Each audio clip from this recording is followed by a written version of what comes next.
Well, thank you, everyone, for participating in supporting the ministry in Thailand for the children. That was an amazing presentation. Thank you so much. So I want to tell you a couple of stories. And first, I have a question, all the children. What does the word ultimate mean? Nathan, can you tell me what ultimate means? Like, it's hard to explain, the ultimate something, the best something. I like that, the best something. Okay, so then tell me what rescue means. Who would like to tell me what rescue means? Like somebody got hurt and you're gonna go help them. All right, they got saved. Okay, very good. So, your head elder is my son, Joel. And I'm going to tell a story that started with something that happened with him and his brother. And then I want to move on to every story is a little bit, but it's about ultimate rescue. So the best, being saved. Okay, so the first one was at our church camp, Camp Myveden, and we had two dogs, Molly and Rusty. And Rusty was Joel's dog, and she was kind of a rescue puppy because she got a little bit cold, and she was born at our house, so he held her and loved her, and we ended up keeping her. So, and these were terriers, so wired hair terriers, and they loved to run and jump and play. And we had them on a leash, and we were up at Camp Myveden, and we were walking on the dock, and then all of a sudden, plunk, right in the water. The dogs had never been on the dock before. And there, we thought, do they know how to swim? We'd never really taken them to the lake. But they swam, and we pulled them up by the leash, and so that would be what? A rescue. A rescue. So those dogs, we rescued them.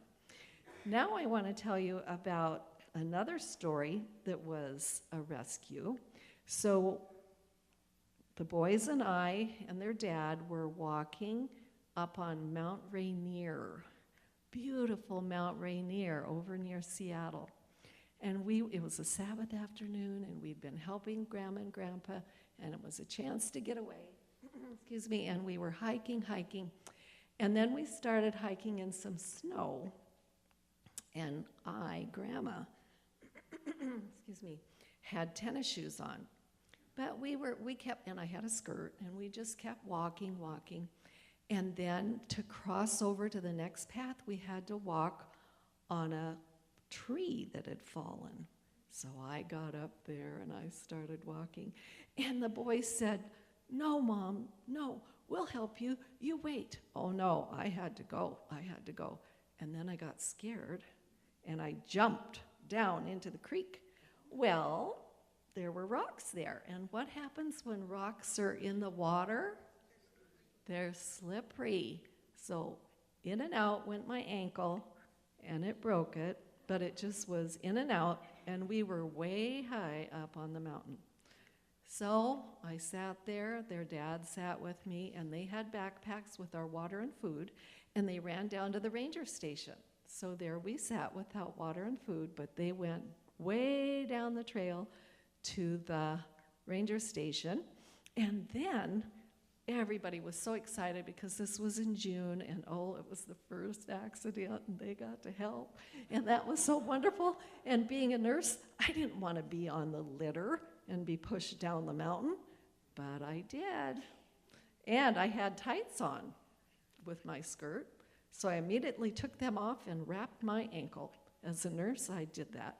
And as soon as the rescue crew got there, they took the tights off and put on a little thing, and my ankle swelled really big.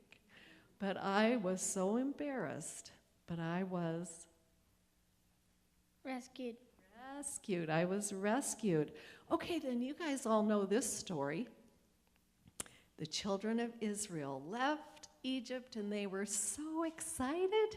They were so excited because they were leaving and going to the promised land, and they were leaving Egypt, and they had with them all their dogs. They had with them all their cattle, all their chickens. They had all kinds of things, and children everywhere, all running around. And then it was nighttime, and they looked around, and where were they? Any? In the dark. In the dark. But there was a pillar of Fire. fire that kept them brightly in the light. But then they looked around the hills, and what did they see? The mountains. The Red Sea was right in front of them. And who was following them? The Egyptians. That's right. The Egyptians were following them. And they had chariots and they had horses. They probably had dogs too. And they were running to follow them. And what happened to the people of God's people, the Israelites? What happened to them? They fell in the Red Sea. Oh, they didn't fall in the Red Sea. God told Moses to stretch out his rod because they were afraid. But God parted the sea so that they could walk through on dry ground. And then what happened to the Egyptians? They went in the Red Sea. That's right. The Red Sea covered them up. And the next morning they saw, didn't they? The dead bodies. This is kind of sad. But the dead bodies of the Egyptians were washed up on the sea. And they knew God had Rescued them. rescued them. Okay, one other story. And this is the ultimate rescue. So each one of us have naughty ways. Even the mommies and the daddies have naughty ways. But Jesus has made a plan. He died on the cross so that we could be saved, and he will speak to our hearts so that we can stop being naughty. And then someday in the clouds, it'll start out as a cloud the size of a man's hand. And when I was your age, I was always looking in the sky. Where is that cloud the size of a man's hand? And now at my age, I still haven't seen that cloud. But I know Jesus is coming back. And when I found out God and all the angels are coming too to get us, that is the ultimate rescue. All right, you can go back to your seats. Thank you.